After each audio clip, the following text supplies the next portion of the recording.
Tapi kata-kata kita berpotensi untuk membuat dampak yang besar. That's why waktu kita berbicara, pastikan kita mengeluarkan words from heart.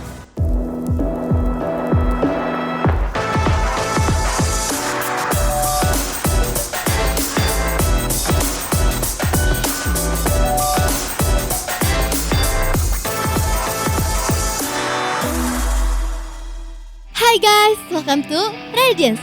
Apa kabar teman-teman? Kalau ada di antara kalian yang baru pertama kali join ibadah kita, welcome ya. Jangan lupa subscribe channel YouTube kita, Youth Fajar Pengharapan, dan nyalain juga loncengnya supaya kamu bisa dapat reminder ibadah setiap minggunya. Nah, gak cuma ibadah online aja nih, kita juga punya ibadah onsite loh guys. Jadi buat kalian yang tinggal di kota Bandung, yuk datang ke ibadah onsite kita di Pasir Koja pukul 8.30 dan pukul 10 pagi, atau di Bandung Utara dan Kopo pukul 9 pagi. Buat info lebih lanjut, kalian boleh follow aja Instagram kita nih di @grabsing. Sekarang kita mau memberikan persembahan bagi Tuhan. Teman-teman bisa memberikan persembahan dengan cara scan QR code yang ada di layar kalian, atau kalian juga bisa transfer ke nomor rekening berikut ini. Selamat memberi teman-teman. Let's prepare our heart to worship Him and enjoy the service guys. Apa kabar semuanya? Mari sama-sama kita naikkan pujian terbaik untuk Tuhan. Come on.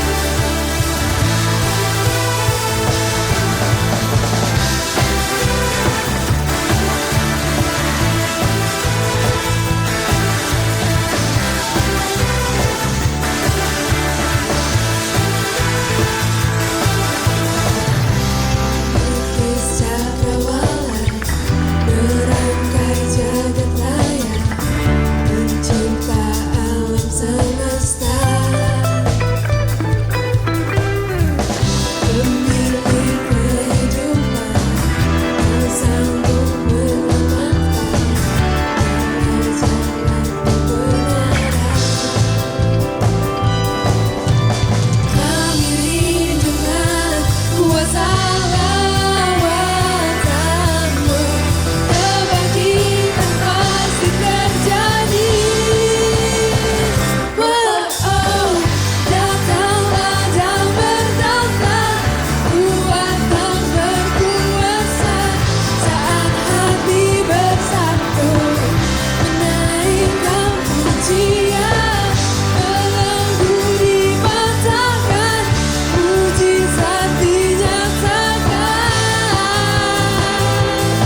atas segalanya. Ini kami Tuhan, berserah sepenuhnya kepada Engkau Tuhanku, Raja di atas segala raja, penuh kuasa.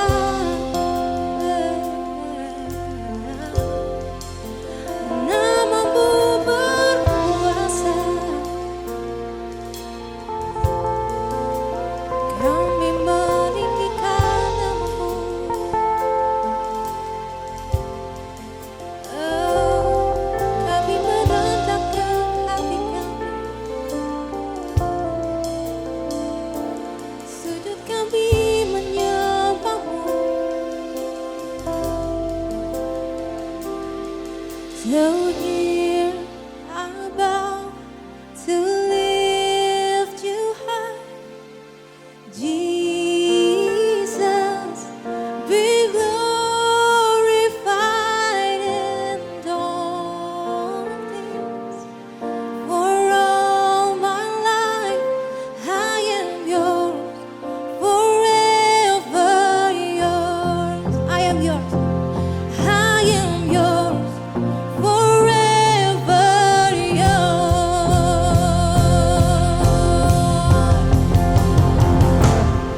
So here I bow to lift you high, Jesus, be glorified in all things. For all my life I am yours, forever yours.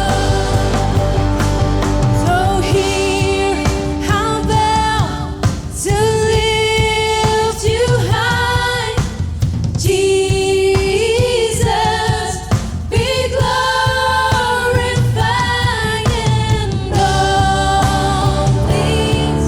For all my life I am yours, forever yours.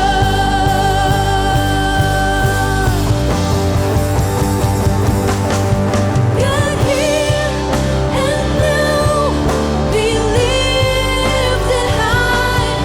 Right here and now, be glorified. God of heaven and earth, God who brought me back to life, I am yours, forever yours. God, here and now, be lifted high. Right here and now, be glorified.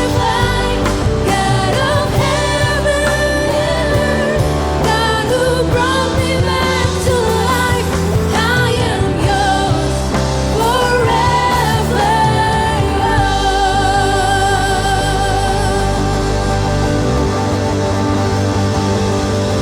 Lift your name higher. Thank you, Jesus.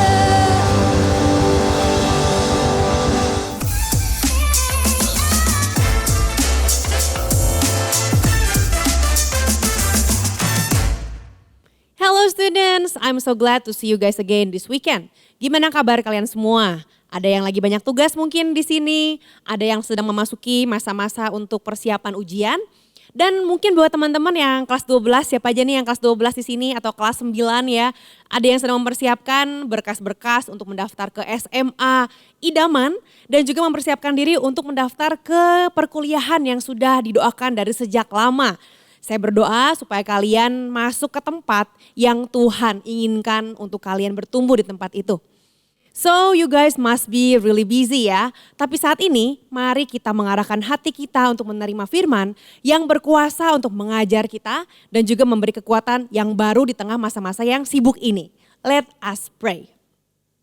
Tuhan Yesus, kami bersyukur kalau ada begitu banyak hal yang kami bisa kerjakan di masa-masa sekolah kami. Tapi hari ini Tuhan kami izinkan biar firman Tuhan mengajarkan kami, memberikan pembaharuan dalam pemikiran kami, dalam hati kami. Sehingga apapun yang kami putuskan dalam masa-masa ini, dalam masa-masa ujian dan masa-masa yang sibuk ini. Semuanya kami lakukan karena kami mengasihi Tuhan. Dan bukan karena pemikiran manusia semata, melainkan karena ada kehendak Tuhan yang kami jalankan. Terima kasih Tuhan Yesus, bicaralah dalam hidup kami, dalam nama Tuhan Yesus kami berdoa. Amin. Hari ini kita memasuki minggu ketiga dalam seri khotbah Attitude and Altitude. Kalau kita tahu bahwa sikap hati kita ini akan menentukan level rohani kita. Bukan cuma kerohanian kita, tapi juga dalam segala hal dalam kehidupan kita. Semuanya dimulai dari latihan hati kita, semuanya dimulai dari latihan ibadah kita. Teman-teman, minggu pertama kita belajar untuk mendengar lebih banyak daripada berbicara. Karena kita punya mulut satu, punya telinga dua. Sehingga kita mendengar 2 kali lebih banyak daripada berbicara. Nah, second week, minggu kedua, kita belajar tentang bagaimana hati Tuhan ingin agar kita menerima semua orang tanpa membeda-bedakan karena latar belakang, karena perbedaan-perbedaan yang ada. Instead kita mengasihi mereka seperti Kristus mengasihi semua orang. Nah, hari ini di minggu ketiga kita mau belajar untuk berbicara dari hati dengan penuh kesungguhan dan ketulusan. Words from heart. Kalau minggu pertama kita belajar mendengar, tapi gimana caranya berbicara dengan benar sesuai dengan firman Tuhan. Maka kita mau sama-sama belajar karena kita semua tetap dalam masa pembelajaran. So gak ada yang sempurna, semua masih terus belajar termasuk saya sendiri. Jadi mari sama-sama kita minta firman Tuhan untuk mengajari kita dan agar kita bisa bertumbuh semakin hari semakin seperti Tuhan Yesus. Amin. Nah teman-teman, berdasarkan penelitian manusia berbicara sekitar berapa kata coba tiap hari? Ada yang bisa nebak? Oke, jawabannya mungkin ada yang benar ada yang salah ya. Tapi saya nggak menyangka ternyata berdasarkan penelitian setiap manusia berbicara sekitar 16.000 kata setiap hari. Bayangkan 16.000 kata. Wow, banyak banget ya guys. Dari 16.000 kata yang diucapkan pasti ada hal-hal yang salah ucap mungkin ya. Saya nggak maksud ngomong kayak gini. Aduh, saya nggak niat ngomong seperti ini. Ada aja salah ucap ya teman-teman. Coba kita survei singkat ya. Apakah benar nih kita suka salah ngomong? Misalnya nih nomor 1 nih, dari teman-teman yang sedang beribadah hari ini. Siapa yang pernah merasa sakit hati atau tersinggung karena ucapan seseorang? Ada yang pernah tersinggung karena ucapan? Yang kedua, siapa yang pernah merasa aduh gue malu banget nih gara-gara omongan seseorang, dipermalukan, being embarrassed karena ucapan seseorang. Ada yang pernah? Nah berikutnya lagi, kalau tadi di yang pertama dan kedua mungkin kamu pernah atau gak pernah. Nah sekarang yang ketiga, siapa yang pernah menyakiti seseorang atau membuat seseorang merasa malu karena ucapan kamu? Kalau mungkin, saya gak pernah tuh merasa tersinggung karena ucapan seseorang. Tapi mungkin aja ucapan kamu yang pernah membuat orang lain tersinggung atau marah atau dipermalukan. Teman-teman, sesimpel misalnya kita gak sengaja ngomongin rahasia orang di tengah-tengah teman-teman yang lain. Atau mungkin kamu ngomong sesuatu yang dia gak mau orang lain tahu. Panggilan masa kecil mungkin. Wah ternyata waktu kecil dipanggilnya si Gembul mungkin. Dan kita manggil Gembul di tengah-tengah teman-teman baru. Semua jadi ketawa dan akhirnya teman kita bilang kenapa sih kamu harus panggil saya pakai panggilan masa kecil. Itu kan sudah berlalu, saya kan sudah gak Gembul lagi. Mungkin ya, atau mungkin gak ada orang yang tahu kalau dia itu suka sesuatu yang orang lain gak suka.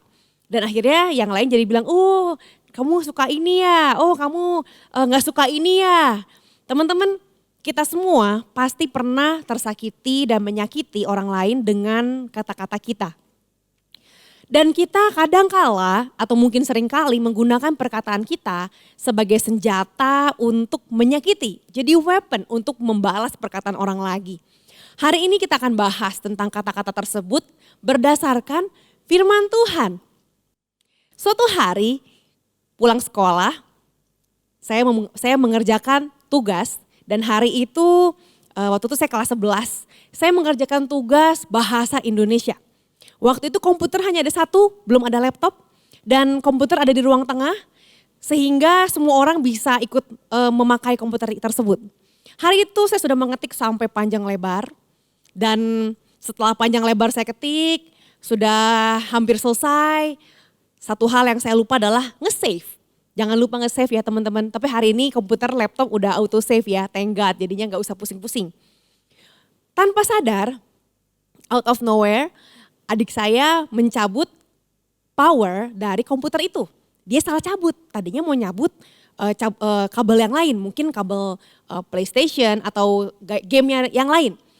Tapi karena dia salah cabut, maka komputer saya yang sedang mengerjakan tugas itu mati. Dan semua yang sudah saya kerjakan, semua halaman dari karangan bahasa Indonesia yang sangat sukar itu hilang.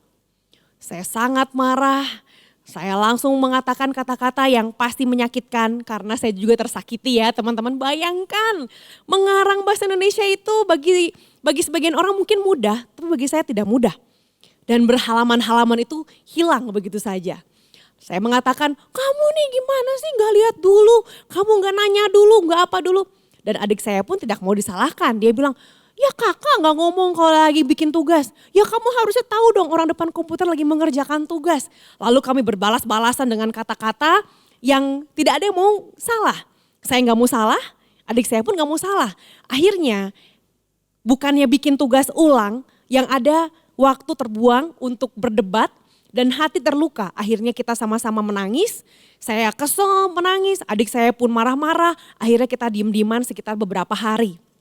Rugi ya teman-teman, tugas gak selesai, relasi jadi berantakan, suasana di rumah pun jadinya gak enak, gak nyaman. Makan diem-dieman, di meja makan gak mau saling ngomong, semuanya jadi serba gak enak hanya karena perkataan. Memang dia bersalah, memang saya harus mengerjakan tugas. Tapi kalau saya flashback lagi, mungkin lebih baik energi untuk marah-marah itu digunakan untuk mengerjakan tugas secara ulang. Tapi kenyataannya gak semudah itu ya teman-teman. Gak semudah mengatakannya, gak semudah mereviewnya. Maka dari itu kita butuh pertolongan dari Roh Kudus agar kita bisa mengambil langkah yang tepat dalam situasi yang tidak terduga. Seperti yang saya alami waktu saya kelas 11 itu. Teman-teman, dalam kitab Yakobus pasal ketiga, ada langkah-langkah praktis yang Yakobus ajarkan kepada pengikut Yesus. Yakobus ini adalah saudara laki-laki Yesus. Jadi dia adalah Jesus brother. Mungkin waktu kecil namanya saudara laki-laki, cowok sama cowok masih kecil mungkin pernah berantem ya. Mungkin pernah adu ngomong sama Yesus. Mungkin pernah ada keributan-keributan kecil, namanya juga saudara ya. Mungkin rebutan makanan atau rebutan mainan, apapun lah, pekerjaan rumah mungkin. Yakobus selalu ada di sekitar Yesus dari sejak mereka masih kecil. Jadi Yakobus tahu banget sifat dan karakter Yesus dan semua ajaran Yesus. Dia tahu banget sehingga dia bisa menceritakan kembali dengan gaya bahasa Yakobus sendiri. Nah, gaya bahasa Yakobus ini dikenal dengan gaya bahasa yang straightforward atau to the point, langsung. Kita harus begini, begini, begini, begini. Kita mau baca teman-teman. Dari Yakobus 3 ayat kedua, Yakobus ngomong soal perkataan, soal words. Coba kita lihat sama-sama ayat yang kedua. Sebab kita semua bersalah dalam banyak hal, barang siapa tidak bersalah dalam perkataannya, ia adalah orang sempurna. Ada orang yang sempurna di tempat ini? Ada, boleh angkat tangan dimanapun kalian berada di seluruh dunia. Saya yakin kita semua percaya kita belum sempurna ya teman-teman. That's why artinya ayat ini untuk kita semua yang belum sempurna. Yang dapat juga mengendalikan seluruh tubuhnya. Di sini Yakobus menggambarkan bahwa orang yang bisa mengendalikan perkataannya adalah orang yang bisa mengendalikan seluruh tubuhnya. Loh kok gitu? Apa hubungannya mengendalikan perkataan dengan mengendalikan seluruh tubuh? Kita lihat ayat yang ketiga. Kita mengenakan kekang pada mulut kuda, sehingga ia menuruti kehendak kita dan dengan jalan demikian kita dapat juga mengendalikan seluruh tubuhnya. Apa itu kekang? Kekang adalah alat yang terbuat dari besi untuk digunakan untuk mengendalikan hewan dengan mudah. Hewan dan manusia akan tetap pada jalur yang sesuai kalau pakai kekang ini. Seperti ini ya gambarnya teman-teman ya. Kalau kita lihat di pinggir mulut kuda itu ada besi-besi, ada talinya. Dan akhirnya si kusir atau orang yang mengendalikan kuda itu, kalau kita naik kuda sendiri langsung naik kuda di atas kudanya gitu, bukan naik delman ya.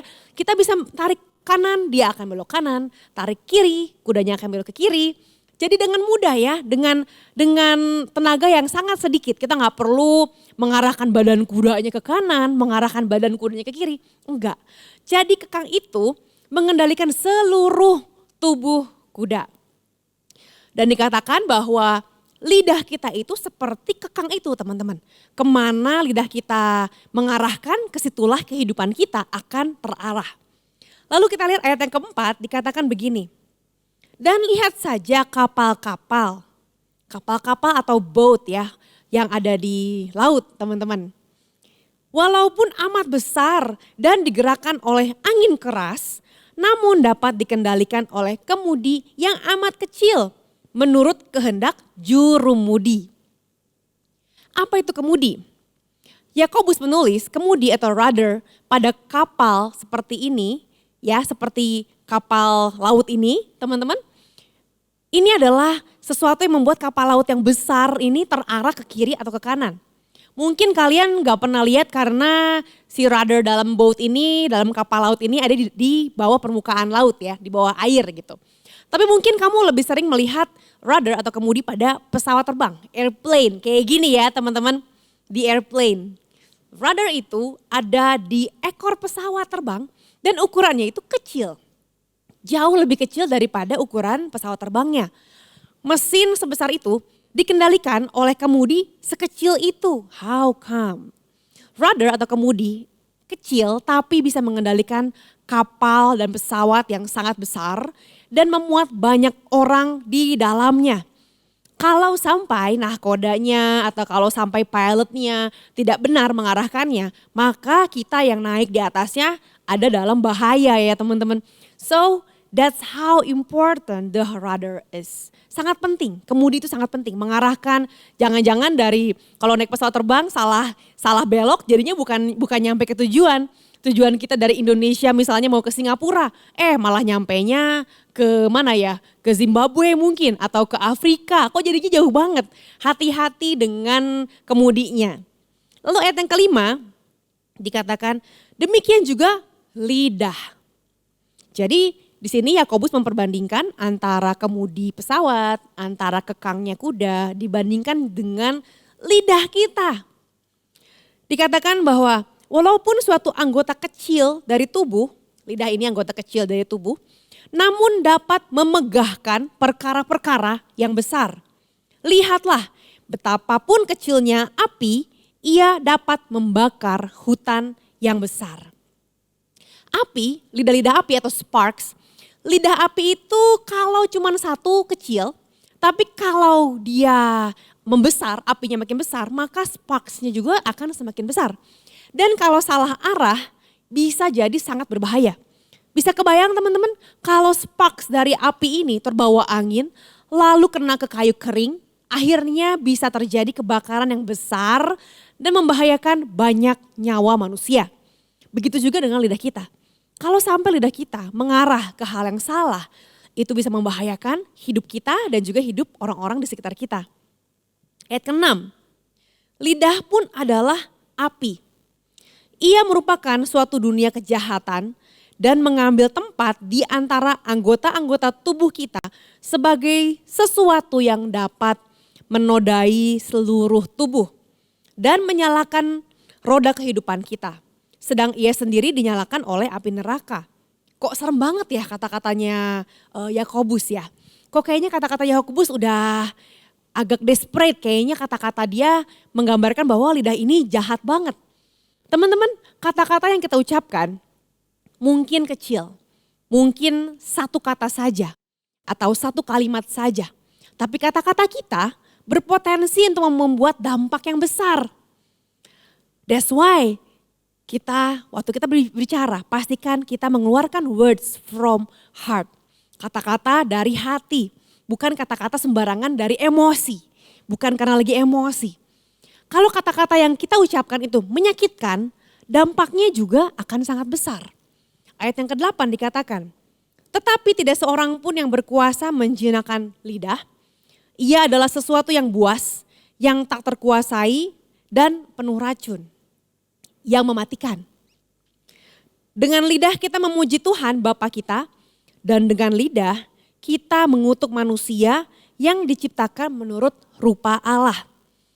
Tanpa sadar dengan lidah yang sama kita memuji Tuhan, kita bilang yes God is good. Terima kasih Tuhan Kau baik. Kita ketemu orang lain mungkin iya puji Tuhan. Tapi setelah itu lanjut kita ngegosip. Iya bener puji Tuhan. Ganti orang, tahu nggak si ini parah banget deh dia. Gua lihat dia gini. Gila kacau banget. Teman-teman ayat 10 mengatakan dari mulut yang satu keluar berkat dan kutuk. Hal ini saudara-saudaraku tidak boleh demikian terjadi. Adakah sumber memancarkan air tawar dan air pahit dari mata air yang sama? Saudara-saudaraku, adakah pohon ara dapat menghasilkan buah zaitun? Dan adakah pokok anggur dapat menghasilkan buah ara? Demikian juga mata air asin tidak dapat mengeluarkan air tawar.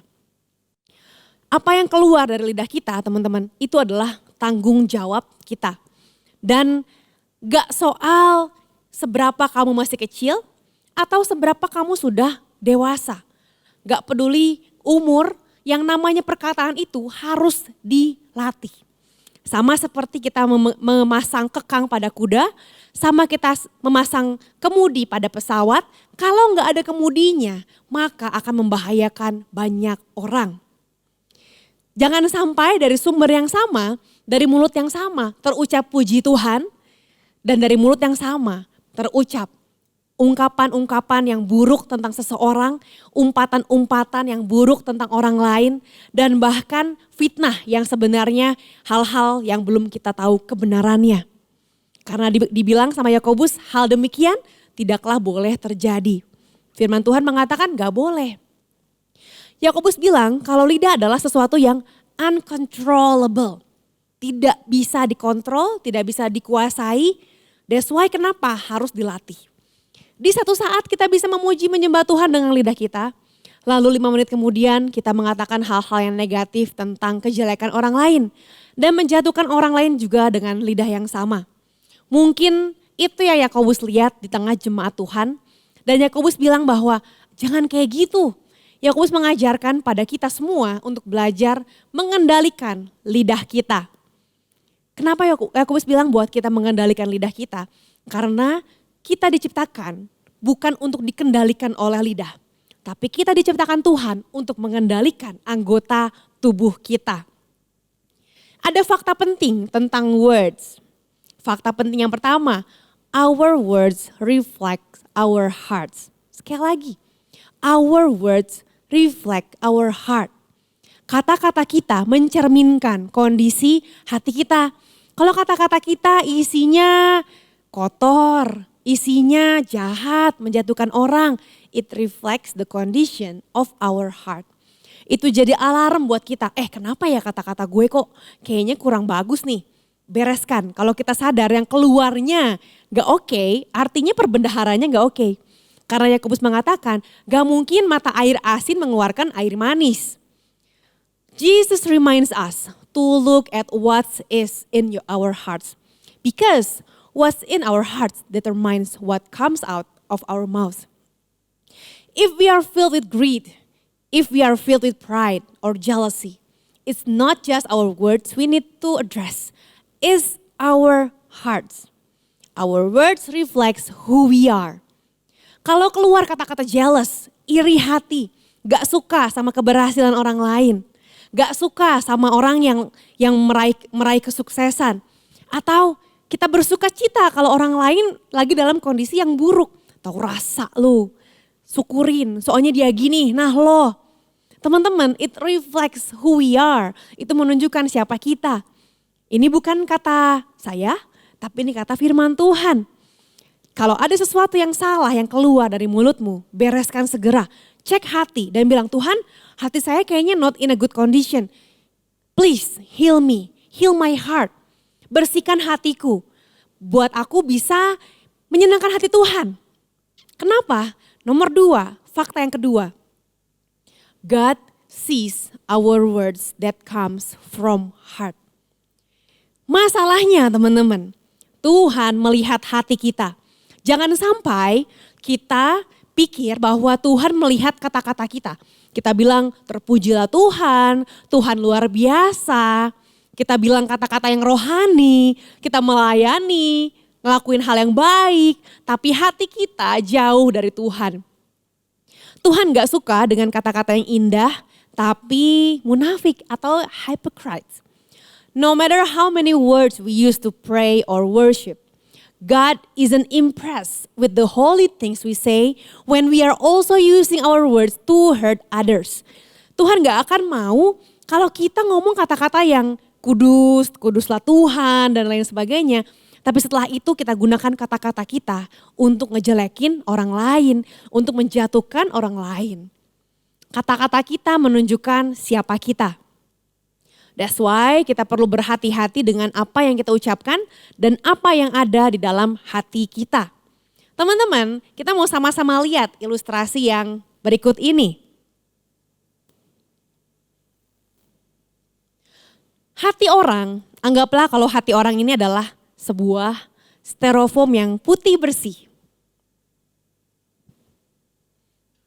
Lalu kata-kata kita adalah kata-kata yang saya ucapkan dan saya akan tulis. Yang pertama, kalau saya tulis kata-kata apa ya yang negatif ya teman-teman. Let's say bad.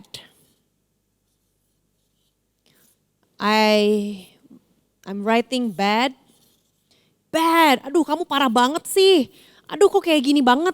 Kita hina, kita bilang, wah, kita ketawain. Kayak gini doang gak bisa. Kayak gitu aja gak bisa. Kalau kayak gini aja gak bisa, apalagi yang kayak begitu. Everything that making someone feel small. Merendahkan seseorang. Kata-kata bad. Kita bilang, aduh parah banget sih. Kamu ugly. Let's say, ih kamu jelek banget deh pakai itu. Ih aneh banget. Kok kayak gini, kok kayak gitu. Teman-teman, bad, ugly. Kita mau coba hapus. Gimana caranya? Oke, kita mau hapus. Aduh, walaupun saya coba hapus, masih kebayang tulisan di belakangnya. Masih kebaca tulisan di belakangnya. And then, kita bisa juga mengucapkan kata-kata yang positif, yang encouraging someone. Misalnya kita bilang, oh great, bagus banget nih. Bagus, keren, kamu bisa, tuh kan kamu bisa. Tuh kan, kamu ternyata mampu. It's good. Something yang bikin orang lain merasa, oh ya saya bisa walaupun belum terlalu jago tapi at least I'm making a progress. Ada sesuatu yang bagus yang terjadi, great. Atau kita bilang, oh how lovely, keren nih. Apalagi, good job. Aduh, good job. Good job guys. Atau kita bilang thank you. Thank you ya. As simple as we say thank you, as simple as we say good job, atau I appreciate that. Terima kasih, kamu udah ngelakuin yang terbaik yang kamu bisa, thank you. Kalaupun misalnya kita mau coba hapus kata-kata positif ini, both negative and positive words, dua-duanya meninggalkan bekas. Both of them leave marks, ada bekasnya. It depend on us, kita mau ninggalin bekas seperti apa. Seperti styrofoam ini, kita nggak bisa menarik kembali kata-kata yang sudah kita ucapkan. Kita nggak bisa bilang, aduh sorry ya tadi saya nggak maksud ngomong bad. Aduh sorry ya saya nggak maksud ngomong ugly. I don't mean it. Teman-teman, even though we say that I don't mean it, tapi sudah terucap dan sudah terpatri dan sudah ada bekasnya dalam hati orang yang mendengarnya. Kalaupun kita bilang, wah bagus, wah keren. Kita bilang hal yang positif pun sama-sama akan terpatri juga. Kita mungkin bisa minta maaf, tapi luka itu atau bad marks itu akan tetap ada di situ. Gak akan tiba-tiba hilang.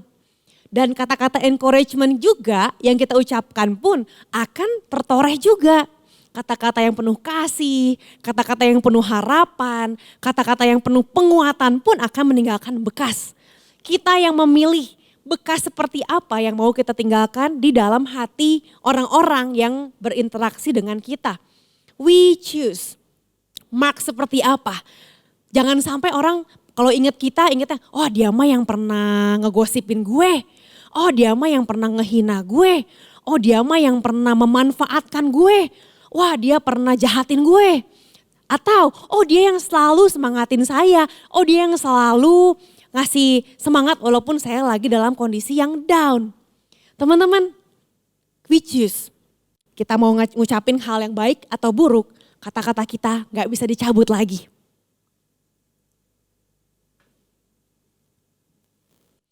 So how to say words from heart?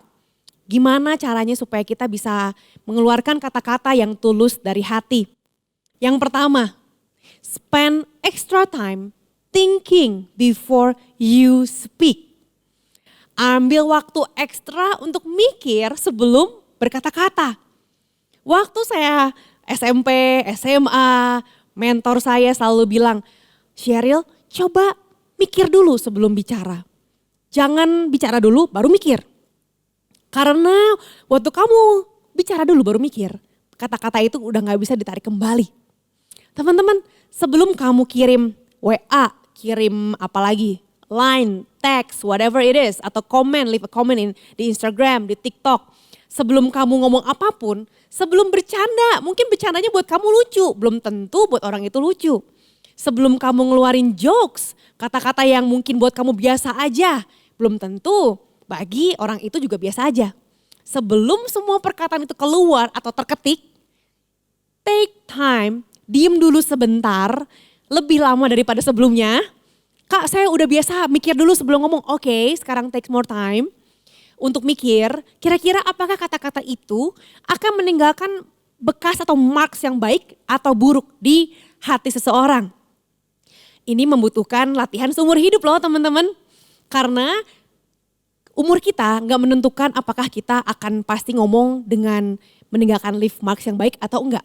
So keep train your tongue, latih dirimu, latih lidahmu seumur hidupmu agar kita meninggalkan sesedikit mungkin luka dalam hati orang. Walaupun gak bisa nol banget, ada aja salahnya, tapi at least kita minimize.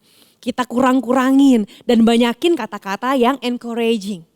Jadi yang pertama, spend more time to think more. Untuk mikir lebih sebelum ngomong. Yang kedua, choose words that help. Pilih kata-katamu. Bukan asal ngomong, asal jeplak, asal positif, asal nice. Bukan berarti kita hanya ucapkan kata-kata yang super nice, super positif. Dan kita tutup mata kalau ada hal buruk yang terjadi. Jangan sampai kita jadi orang yang gak pernah melihat hal buruk. Hanya melihat seolah-olah dunia ini selalu baik. That's nice, that's good, how lovely, that's amazing. Padahal ada banyak kesalahan yang harus kita ucapkan dan kita harus akui. Harus di-admit. Seperti Yesus, terkadang kita harus mengucapkan kata-kata yang benar dalam kondisi tertentu. Walaupun rasanya gak nyaman, but choose your words. Jangan sampai yang salah kita benarkan. Karena Tuhan Yesus juga gak mau kalau kita munafik. Bilang ini benar padahal salah. Dan bilang ini salah padahal benar. Yang ketiga, forgive when words hurt. Lepaskan pengampunan. Waktu ada kata-kata yang menyakitimu. Walaupun kita gak bisa mengundo, kita gak bisa mengulang apa yang udah kita ucapkan. Atau kita gak bisa mengulang apa yang udah kita dengar. Saya harap saya gak pernah dengar kata-kata ini, gak bisa. Atau kita bilang saya harap saya gak pernah mengucapkan kata-kata ini. Maaf ya, saya harap saya gak pernah mengucapkannya. Gak bisa kan teman-teman. Tapi walaupun kita gak bisa mengundo, maafkanlah orang yang mengucapkan kata-kata yang menyakiti itu. Dan maafkan juga diri kamu sendiri kalau orang itu adalah diri kamu. Kita masih terus belajar bertumbuh, kita masih terus melatih diri kita untuk semakin hari semakin seperti Kristus. So that's why forgive others and forgive yourself. Jangan sampai kita bilang, ya saya maafin mereka, tapi saya gak bisa maafin diri saya sendiri. Teman-teman, siapa kita yang bisa mengatakan bahwa kita gak mengampuni diri kita sendiri? Tuhan Yesus mati di kayu salib untuk mengampuni semua orang, termasuk mengampuni diri kita. Kita gak lebih gak kurang dari semua orang. Dan kita pun layak menerima pengampunan Tuhan. Bukan karena kita hebat, bukan karena kita baik, tapi karena Yesus yang sudah mengampuni kita. Itu disebut anugerah. That's called grace. Anugerah Tuhan yang membuat kita bisa menjalani hidup kita dengan benar. Bukan karena kita jago-jago banget, tapi karena ada anugerah Tuhan yang membuat kita bisa melangkah bersama Tuhan dengan penyertaan Roh Kudus. Saya mau ajak kalian, kalau hari ini kalian tahu bahwa ada banyak hal yang salah yang kamu ucapkan. Ada banyak perkataan yang kamu lepaskan dan sudah menyakiti banyak orang. Atau sebaliknya, hatimu sudah banyak luka oleh perkataan-perkataan orang-orang di sekitar kamu. Mungkin orang-orang terdekat kamu. Saya mau tanya, maukah kau mengampuni? Kak, saya gak mampu, gak sanggup, gak mau mengampuni, terlalu sakit. Saya mau bilang bahwa yang namanya luka pasti sakit, tapi jangan biarkan sakit lukamu itu, sakit dalam hatimu, wound itu malah makin besar dan malah membusuk dan membuat infeksi dalam hidupmu. Lepaskan, ampuni, minta kemampuan dari Yesus untuk bisa mengampuni. Waktu Tuhan mengampuni, mungkin prosesnya menyakitkan, tapi akan lebih menyakitkan kalau kamu biarkan luka itu semakin hari semakin besar dan menyakiti orang-orang di sekitarmu. You need Jesus right now. Kamu perlu Tuhan Yesus. Dan kalau kamu belum pernah menerima Tuhan Yesus sebagai Tuhanmu secara pribadi, ini waktunya. Kalau kamu mau mengampuni dan kamu butuh Yesus, ikuti saya berdoa, sungguh-sungguh menerima Tuhan Yesus menjadi Tuhan dalam hidupmu. Mari kita berdoa. Tuhan Yesus, aku datang sebagai orang yang penuh dengan luka, orang yang penuh dengan trauma masa lalu, yang banyak tersakiti oleh ucapan-ucapan orang-orang yang seharusnya mengasihiku. Hari ini saya memutuskan untuk melepaskan pengampunan karena mereka pun manusia biasa, karena mereka pun membuat kesalahan. Dan hari ini dengan kekuatan, dengan kasih daripada Tuhan, aku mengampuni orang-orang yang menyakiti hatiku. Aku menerima Tuhan Yesus yang akan memberikan kekuatan dan kemampuan untuk mengampuni orang-orang yang menyakitiku. Terima kasih Tuhan, saya menerima Engkau sebagai Tuhanku. Saya menerima kasih-Mu yang memulai proses penyembuhan dalam hatiku. Di dalam nama Tuhan Yesus. Yang kedua, kalau kamu adalah seorang yang pernah mengasihi Tuhan, tapi hari ini kasih-Mu kepada Tuhan berangsur berkurang, bahkan kamu sudah lupa bagaimana rasanya mengasihi Tuhan. Saya mau kasih tahu, luka yang dibiarkan membuat kamu merasa numb. Luka yang dibiarkan membuat kamu tidak lagi bisa merasakan. Hari ini mau gak kamu mengizinkan Tuhan untuk mengobati lukamu sehingga kamu bisa lagi merasakan. Ada rasa senang, ada rasa cinta pada Tuhan Yesus. Ada kerinduan buat baca firman Tuhan. Ada kerinduan buat berdoa bagi orang lain. Kalau kerinduan rohani itu sudah mulai hilang, itu adalah ciri-ciri hatimu sedang terluka dan lukanya semakin bertambah parah. Teman-teman, Yesus tidak akan tinggal diam. Dia ingin lari dan memeluk kamu dan dia akan mengatakan, Come to me. Datang kepadaku kamu yang letih lesu dan beban berat. Aku akan memberi kelegaan kepadamu. Mau gak kamu berjalan dan berlari lagi? Berjalan dan berlari kepada tujuan yang aku sudah siapkan buat kamu. Jangan cuma diam di sudut, di pojok. Dan kamu merasa gak bisa apa-apa. I have a great plan for you. Saya punya rencana yang besar buat kamu nak. Hayu. Sini, bangkit, come. Kalau kamu orangnya, saya mau ajak kamu berdoa. Tuhan Yesus, dimanapun teman-temanku ini berada, kalau hari ini mereka merasakan luka hati yang dalam sampai mereka tidak bisa lagi merasakan. Gak bisa lagi merasakan kasih Tuhan, gak bisa lagi merasakan kebaikan Tuhan. Yang ada hanyalah pressure demi pressure, tekanan demi tekanan. Hari ini Tuhan, aku minta dimanapun mereka berada, anugerah-Mu turun di dalam nama Tuhan Yesus. Anugerah-Mu memenuhi hati mereka, only because of your grace. Hanya karena kuasa salib Kristus, mereka akan mampu untuk berjalan lagi. Mereka akan mampu memulai proses penyembuhan hati mereka. Kami percaya bahwa Tuhan menempatkan kami dimanapun kami berada. Bukan karena kebetulan, bukan karena ya udah jalankan saja, tapi karena Tuhan punya rencana. Saat ini jemaat Allah dimanapun kau berada, terimalah pemulihan dari Tuhan. Terimalah kuasa salib yang sanggup untuk membangkitkan Yesus dari kematian, maka kuasa salib yang sama, the same power that conquer the grave, the same power akan membangkitkan hatimu kembali, akan membangkitkan cintamu kepada Tuhan Yesus sekali lagi di dalam nama Tuhan Yesus. Saat ini jemaat Allah, kita akan akhiri ibadah. Angkatlah tanganmu, terimalah berkat Allah dalam nama Bapa, Putra, dan Roh Kudus. Mulai hari ini, you are not the same person because Jesus is living you. Terimalah berkat Tuhan yang akan membuat kau berhasil dalam apapun yang kau kerjakan karena kasih-Mu kepada Tuhan Yesus. Dalam nama Tuhan Yesus kami berdoa. Amin. Teman-teman, tentu tidak mudah untuk berproses, tentu tidak mudah untuk mengampuni, gak mudah untuk belajar mengeluarkan kata-kata dari hati. That's why kita ada cell group untuk membantu kita bertumbuh. Kita gak bisa bertumbuh sendirian, we need cell group. Kita butuh orang-orang, komunitas yang sehat, yang mengingatkan kita atau juga memberi kita apresiasi waktu kita berjalan dalam langkah yang benar. So, scan QR code di bawah ini untuk join the cell group. Kamu bisa join cell group di ibadah kita. Kamu bisa minta didoakan juga dengan kamu bilang bahwa Kak, saya butuh didoakan. Akan ada counselor dan juga orang-orang yang siap untuk mendoakan kalian. So happy weekend, God bless you.